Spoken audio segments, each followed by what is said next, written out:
Slava lui Dumnezeu stă în ascunderea lucrurilor, iar slava împăraților stă în cercetarea lucrurilor. Proverbele 25, versetul 2, Dumnezeu să te binecuvânteze. Ieri am început să vorbesc despre faptul că este important să fim profunzi, să nu fim superficiali. E foarte ușor, mai ales în lucrurile lui Dumnezeu, când e vorba de cuvântul lui Dumnezeu, să fim superficiali. Iar Dumnezeu nu vrea asta. Ieri am vorbit de faptul că, de exemplu, Pavel vorbește despre în Efeseni, rugați-vă pentru mine că atunci când deschid gura să mi se dea cuvânt și să fac cunoscut taina Evangheliei. Taina Evangheliei. Și cum am spus ieri, nu suntem mântuiți pentru că înțelegem tainele. Suntem mântuiți pentru că credem Evanghelia. Însă modul cum vom trăi viața noastră de ucenic al lui Hristos e legat de câte taine vom înțelege. Pavel nu e așa că a fost un om extraordinar. Dar un lucru care de multe ori nu realizăm sau nu vedem este că Pavel a avut acces la taine. Și acest acces la taine a influențat viața lui, modul lui de a vedea lucrurile și modul lui chiar de a lucra pentru Domnul. În 1 Corinteni 4, cu 1 zice așa,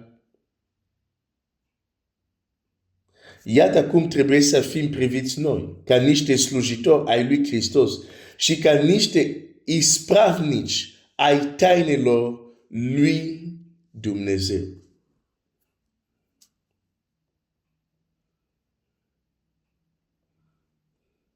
Ispravnici, în franceză, dispensateur des mystères de Dieu. Pavel avea acces la tainele lui Dumnezeu. A avut acces la tainele lui Dumnezeu. Deci, când ne uităm la Pavel, nu ne uităm doar la cineva care a crezut și a fost mântuit. Impactul care l-a avut.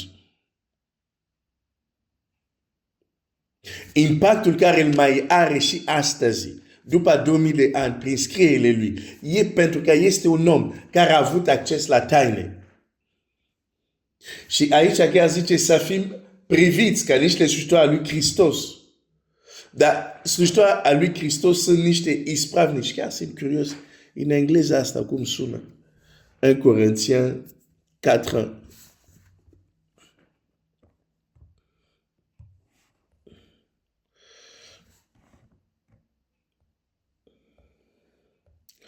Un Corinthiens 4,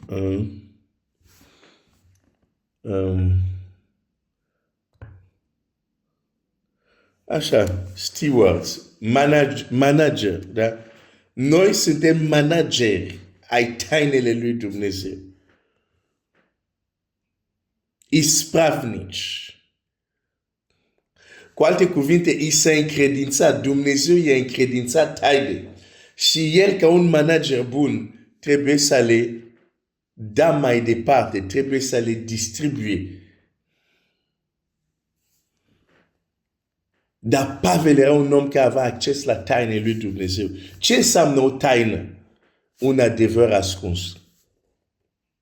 Un principiu ascuns. O realitate ascunsă. Și Pavel zice, noi trebuie să fim privim ca niște slujitori al lui Hristos și ispravnici ai tainelor lui Dumnezeu. Un slujitor al lui Hristos trebuie să aibă acces la taine. La lucru, la adevărul, la principii ascunse,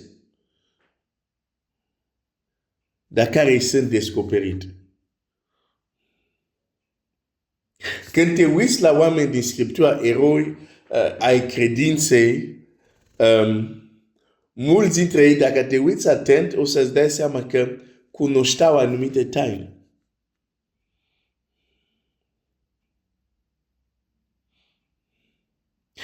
Motivul pentru că astăzi, în creștinismul modern, vedem rar, acum depinde de context, dar astăzi zic, vedem rar sau chiar considerăm că nu avem nevoie de dimensiunea supranaturală, e doar pentru că nu înțelegem multe taine. Din păcate. Când vezi un om cum este Elisei, se duce la râu, pentru că fii prorocilor vor să taie bârne și unul scapă, cum să zic, un altă care o avea, scapă în apă și Elisei vine și zice, ok, unde a căzut? Rupe un lemn și aruncă acolo și plutește acea unaltă pe apă, zice, ok, poți să o iei acum. Când vezi un om acționând așa, trebuie doar să înțelegi că a avut acces la taine. Știa anumite lucruri ascunse care ceilalți nu știau. De aceea el a putut să facă asta.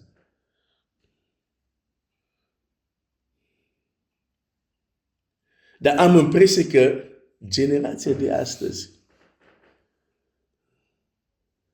am impresia că avem o problemă cu, sau cel puțin o parte, nu pot să includ pe toți, dar există o parte de creștinătate care are o problemă cu tot ce este supranatural.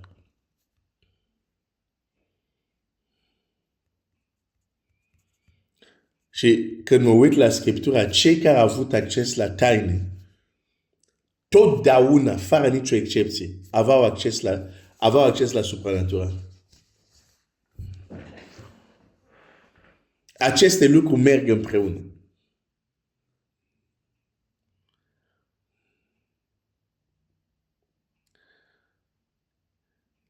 Slujitoarea lui Hristos, ispravnici ai tainelor lui Dumnezeu. Fratele meu, sora mea, există taine, multe taine. Multe taine. Ce este trist este că mulți copii al lui Dumnezeu nu vor să înțeleagă că există taine, dar Dumnezeu nu vrea ca acele taine să continue să rămână taine pentru copiii lui.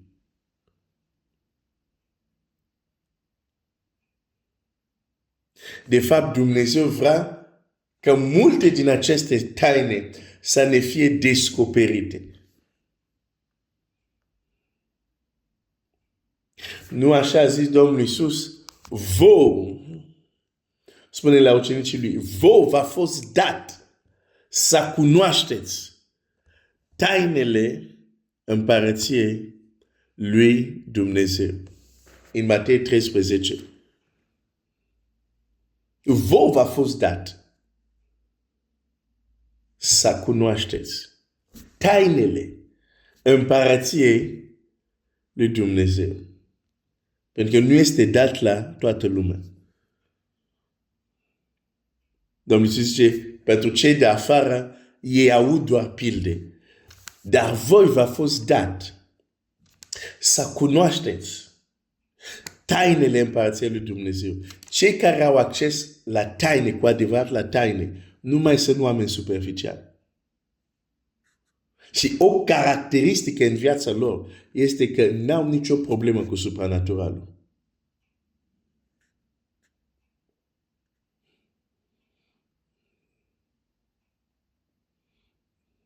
Pentru că înțeleg tainele.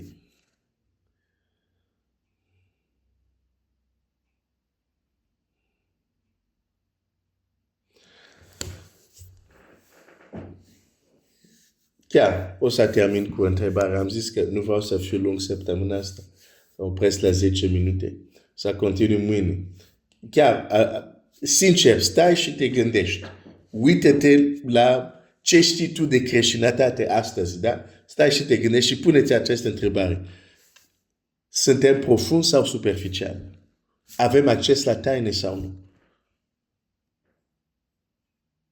Nu că Domnul Iisus a zis că n-a fost dat. E un lucru că Dumnezeu vrea să cunoaștem. E altceva dacă am primit ceea ce Dumnezeu a vrut să ne dea. Asta e altceva. Dar uită-te și pune-te la întrebare și răspunde tu singur. Oare avem acces la taine? Oare suntem profunzi sau?